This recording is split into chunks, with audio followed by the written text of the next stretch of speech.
Shalom, tema firman hari ini adalah lidah belati yang bermata dua. Saya memiliki beberapa klien yang ketika saya tanya bagaimana kondisi pasar, mereka selalu cenderung mengatakan, "Pak, sepi, sepi." Orang-orang ini cenderung untuk selalu berkonotasi dan berkata-kata negatif dalam setiap pembicaraannya.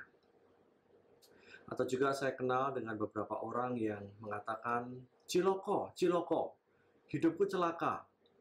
Itu sebuah kata-kata yang selalu diucapkan, bahkan tanpa sadar pun mereka mengatakannya. Atau juga ada beberapa orang yang mengatakan, "Mati aku, mati aku." Dalam bahasa Jawa Timurnya, mateng kon. Ya, mateng adalah sesuatu kata-kata yang diplesetkan, tapi sesungguhnya dia berarti mati. Dia sedang menciptakan sebuah kematian di dalam kehidupannya.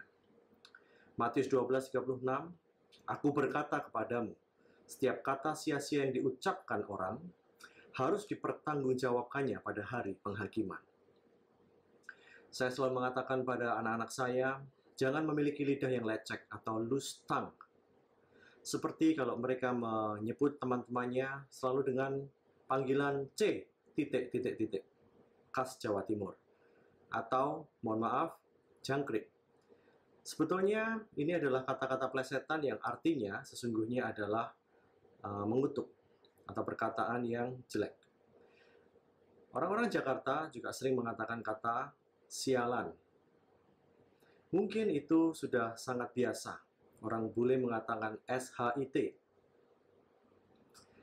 Juga sekarang sudah merupakan kata-kata yang biasa di mana anak-anak muda milenial dikit-dikit ditambahin dengan kata ANJ titik titik titik.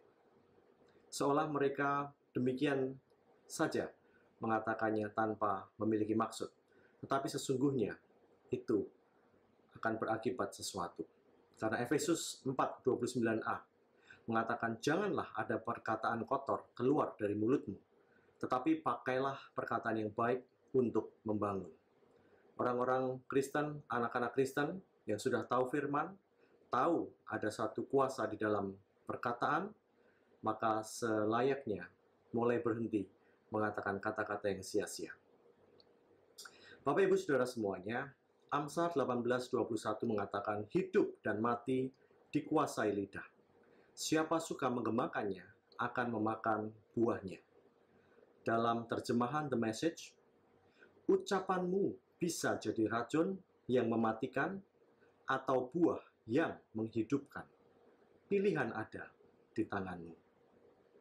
Ini merupakan belati yang bermata dua. Di satu sisi, kita bisa pakai firman ini untuk mencipta sesuatu yang buruk. Tetapi kita juga bisa memakai firman ini sebagai senjata ampuh untuk mencipta sesuatu yang baik dalam kehidupan kita. Kenapa tidak kita manfaatkan belati bermata dua itu yang sangat ampuh untuk mengucapkan berkat untuk keluarga dan anak-anak, untuk usaha dan pekerjaan, bahkan untuk kota dan bangsa kita. Kita memasuki tahun 2020. Angkanya cantik 2020. Tetapi apa yang saya alami dan banyak orang mengalami, tahun ini sepertinya tidak secantik angkanya. Banyak orang yang mengalami kesulitan di dalam pekerjaannya, keluarganya, dan secara spesifik tahun ini pun saya juga mengalami tantangan di dalam kesehatan ayah saya. Ayah saya ini di penghujung tahun lalu melaksanakan suatu operasi yang cukup besar bagi seorang yang berusia 84 tahun. Dan hasil dari operasi ini rupanya merupakan syok yang berat bagi orang tua, sehingga dia mengalami kondisi pasca operasi yang cukup memprihatinkan. Kesadarannya agak hilang-hilang ketika saya tanya, "Siapa saya?" Dia lupa. Saya tanya berapa anaknya, dia salah menyebutkan jumlahnya. Bahkan orang-orang terdekat pun dia tidak kenal. Mobilitasnya pun juga sangat terbatas. Ayah saya yang biasanya sangat aktif, bahkan di Natal 2019, beberapa bulan yang lalu dia masih bisa mensetir mobil. Tapi sebuah kondisi yang begitu bertolak belakang dalam tempo yang sangat singkat. Setelah operasi dia hanya tinggal di atas ranjang, untuk menggerakkan tangannya secara ringan pun dia tidak bisa. Itu merupakan hal realita yang terjadi dalam kehidupan saya, tetapi saya belajar untuk mengucapkan kata-kata yang baik, berkat, dan positif. Saya mulai berkatakan dengan seluruh iman yang ada pada saya, bahwa Papa sudah sembuh. Segala sel yang jahat yang ada di tubuhnya sudah mati dan hilang, digantikan dengan sel-sel yang menghidupkan dan sel-sel yang sehat. Papa bisa makan dari tangannya sendiri tanpa disuapin oleh orang lain. Papa bisa berjalan sendiri lagi seperti sedia kala. Karena dulunya dalam satu waktu dia bisa berjalan 11.000 langkah sampai 8 km per hari tanpa capek sedikit pun. Tetapi sekarang ada di atas bed dan saya katakan dia bisa berjalan sendiri kembali seperti sedia kala. Dan saya mengatakan juga kesadarannya pulih total. Tidak mengalami yang namanya delirium atau demensia sama sekali. Ucapan-ucapan berkat, ucapan-ucapan positif saya lontarkan dari mulut saya kepada Papa saya. Bapak, Ibu, Saudara semuanya, puluhan kali dalam kehidupan saya melihat hal-hal yang positif yang terjadi di dalam kehidupan saya oleh akibat kata-kata positif yang saya ucapkan. Semua yang saya ucapkan kebanyakan menjadi kenyataan. Oleh karena itu, hati-hati dengan yang Anda katakan. Contohnya, waktu beberapa tahun yang lalu, saya berjalan-jalan di mall dan saya melihat orang-orang berpameran di mall. Saya berpikir, kapan usaha saya bisa berpameran di mall? Dan saya mulai ucapkan, saya ingin pameran di mall. Beberapa tahun kemudian, itu menjadi kenyataan. Usaha kami bisa berpameran di mall. Dan bahkan saat ini, setiap tahun kami berpameran di mall berkali-kali, bahkan berpuluh-puluh kali. Contoh yang lain, akibat dari perkataan baik yang menjadi kenyataan. Keponakan saya, suatu saat masih kecil, tangannya pada saat mamahnya menutup pintu, jempolnya masih ada di selipan engsel pintu. Ketika pintu ditutup, maka satu ruas dari jempolnya terjepit dan putus. Buru-buru mamahnya membawa ke rumah sakit untuk bisa disambung. Tetapi sampai di rumah sakit, ternyata jempolnya sebagian masih ketinggalan di pintu di rumahnya. Dokter mengatakan waktunya sudah tidak bisa lagi untuk menyambung jempol itu. Jika segera, maka masih ada kemungkinan. Tetapi sudah lewat waktunya di mana jempol bisa disambung kembali. Artinya anak perempuan ini terancam akan kehilangan jempol dan sampai dewasa jempolnya tidak ada. Saya lalu berdoa, saya minta Tuhan dan saya katakan kata-kata positif.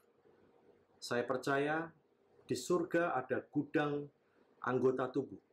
Dan saya mulai minta kepada Tuhan, Tuhan, saya minta satu ruas jempol yang pas untuk keponakan saya. Saya mulai berdoa dan berdoa dan berdoa, yang lain juga berdoa untuk mendukung. Di tengah kemustahilan untuk jempol bisa tumbuh kembali, karena sudah satu ruas hilang.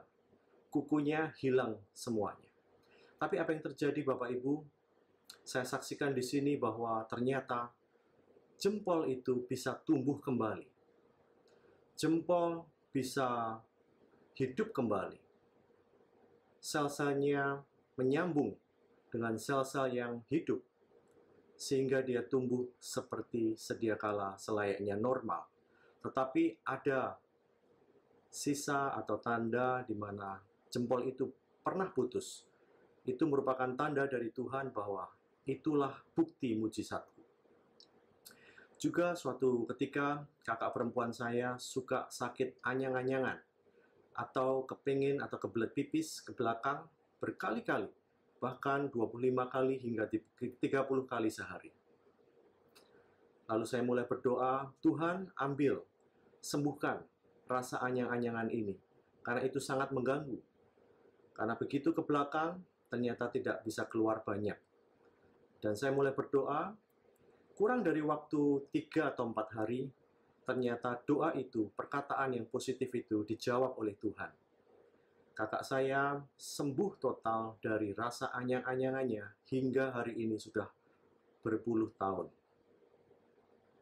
Itulah bukti beberapa yang Tuhan lakukan hal-hal besar dalam hidup saya. Ketika saya mulai berkatakan yang positif, Tuhan menjawabnya dan jadi kenyataan. Tidak hanya hal-hal yang besar, tetapi hal-hal yang remeh, Tuhan juga menjawab kata-kata doa positif kita. Misalkan, pada saat makan durian, saya ini suka durian. Hari itu saya makan dan saya coba beberapa butir durian, tidak ada yang manis. Dan saya mulai praktekkan kata-kata positif. Tuhan, saya mau ambil durian butir yang manis. Apa yang terjadi? Tidak sampai setengah menit, saya memilih satu butir durian yang manisnya, enaknya, nikmatnya luar biasa. Padahal beberapa menit yang lalu, butiran durian ini ada di antara butiran-butiran yang sama sekali tidak manis atau tawar rasanya. Bapak, Ibu, Saudara sekalian, hari ini saya mendorong kita semuanya untuk mulai mempraktekkan kata-kata positif. Setiap bangun pagi, begitu melek mata, hal pertama yang kita katakan dengan ucapan mulut kita, saya berkati hari ini, saya berkati kehidupan saya menjadi berkat bagi orang lain, saya berkati keluargaku, anak-anakku, usahaku, dan semuanya yang berhubungan dengan saya diberkati. Mungkin kita malas untuk membuka mulut dan berkata, karena pagi hari kita belum gosok gigi dan ada rasa risih. Tetapi Tuhan tidak keberatan. Kita bisa mengucapkan ucapan pertama hari itu sebelum kita menjawab WhatsApp. Kita bisa memperkatakan dan menciptakan kata-kata kita yang positif untuk hari itu. Perkataan adalah seperti cetakan puding. Kita bisa memegang cetakan puding yang berbentuk setan merah dengan 2 tanduk atau emoticon smiley yang ceria. Ketika kita memperkatakan kata-kata kutuk, kita seperti lagi mencetak hidup kita hari itu dengan cetakan iblis atau setan bertanduk 2. Hidup kita akan terasa seperti neraka. Ketika kita mengucapkan kata-kata berkat hari itu, kita seperti sedang mencetakkan cetakan emoticon smiley yang kuning ceria di dalam hidup kita. Maka hidup kita akan berasa seperti surga. Yakobus 3 ayat 2 dan 5 mengatakan barang siapa tidak bersalah dalam perkataannya, ia adalah orang sempurna, seperti kemudi kecil dari kapal yang besar. Demikianlah lidah, walaupun suatu anggota kecil dari tubuh, namun dapat memegahkan perkara-perkara yang besar. Dengan perkataan saja, Tuhan menciptakan dunia dan segala isinya dalam 7 hari.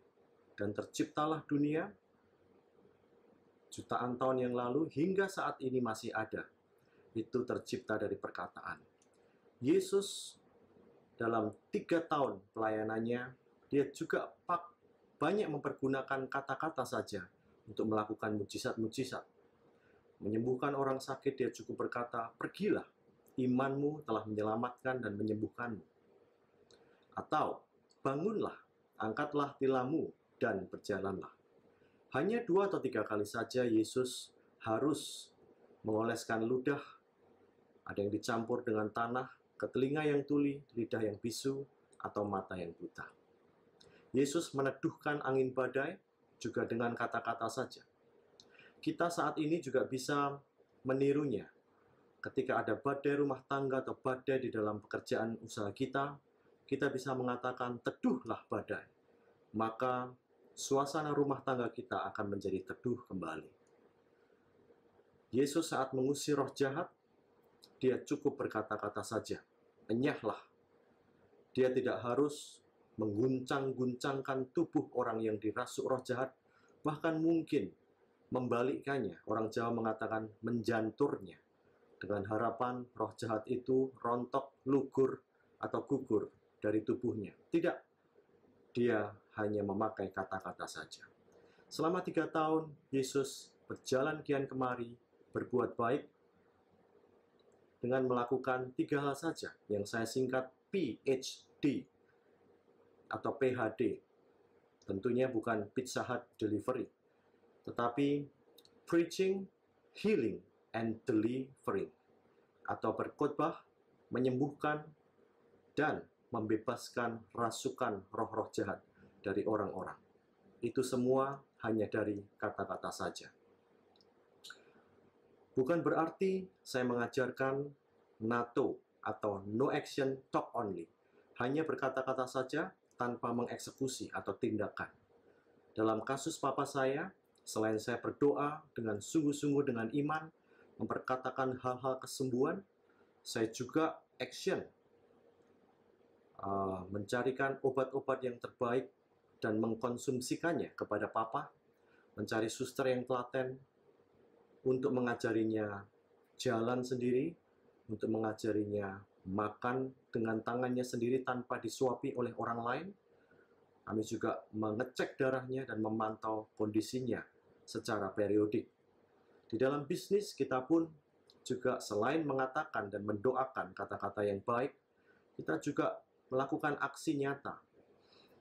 Terutama dalam waktu-waktu seperti ini ketika COVID-19 merebak kemana-mana dan melumpuhkan segala aktivitas bisnis, meluluh lantakkan ekonomi, kita tetap bisa berkarya. Contohnya di dalam usaha kita, kita terus mencari peluang-peluang yang ada, meskipun tinggal tipis sekali. Kita tetap menghubungi pelanggan-pelanggan untuk menanyakan perkembangan kondisi dari hari ke sehari. Meskipun omset tinggal sedikit, terus kita lakukan hal-hal itu, hal-hal yang bisa terus menciptakan penjualan.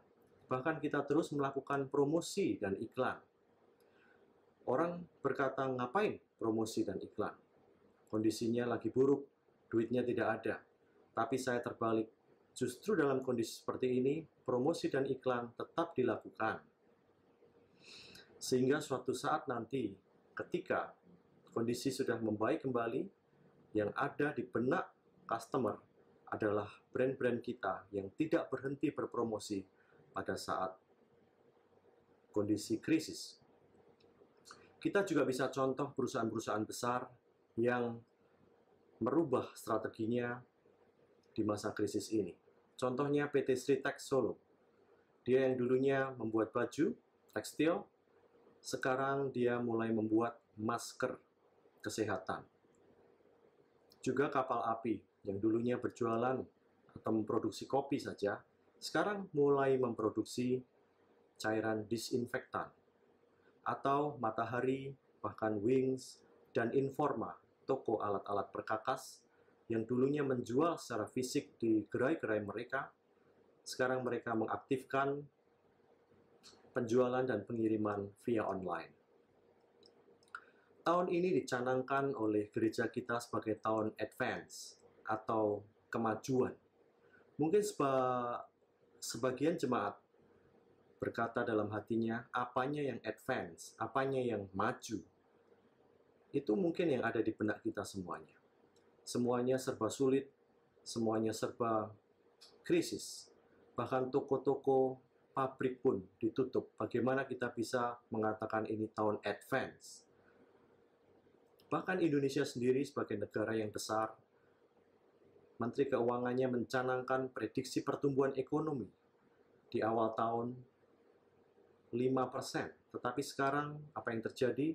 dikoreksi menjadi tinggal 0,5% atau menyusut 90%-nya. Tinggal 10%-nya saja. Bagaimana jika negara saja sudah sangat pesimistis terhadap pertumbuhan ekonomi tahun ini, kita sebagai individu bisa optimistis? Ya, saya mau mendorong saat ini bahwa dengan Tuhan Yesus, kita tetap bisa mengatasi krisis ini bersama-sama. Pendeta Obadja Tanto Setiawan, Gembala Sidang Senior GBI Keluarga Allah di Solo, pernah mengajarkan bahwa ada 3 area advance atau kemajuan dalam kehidupan kita semuanya, yaitu area kesehatan, keuangan, dan area pelayanan. Di area kesehatan, seseorang bisa advance ketika dulunya dia sakit, dia disembuhkan, dan dia bisa menyembuhkan orang sakit lewat doa-doa dan tumpangan tangan.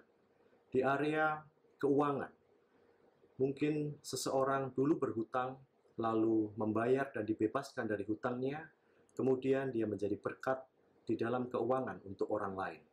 Dalam area pelayanan, mungkin dulu seseorang hidup di dalam dosa, lalu dia bisa dibebaskan dari dosanya, dan dia bisa melayani orang-orang yang masih terikat dosa. Itulah advance dalam 3 area penting kehidupan. Tahun 2019 September, seluruh dunia memasuki tahun yang dinamakan atau dekade P, yang saya katakan dasawarsa P, 2019 hingga 2029, di mana orang Israel mempercayai P itu seperti gambaran mulut, sehingga apa yang diucapkan oleh mulut ini itu memiliki kuasa. Bahkan saya menyingkatnya dalam bahasa Inggris WYSIWYG atau WYSIWYG, singkatan what you say is what you get. Dalam bahasa Indonesianya KDYKU, kau dapat yang kau ucap. Bapak Ibu sekalian, karena dekade P, kita bisa mengucapkan kata-kata yang baik untuk menciptakan kehidupan kita menjadi baik. Maka mulai sekarang deklarasikan perlindungan atas keluarga kita, terutama dalam suasana COVID-19, dan juga deklarasikan Indonesia dan seluruh dunia segera bisa mengatasi krisis akibat COVID-19 ini. Dan kemuliaan Tuhan kiranya dinyatakan, terutama di Minggu Jumat Agung dan Paskah kali ini. Tuhan Yesus memberkati.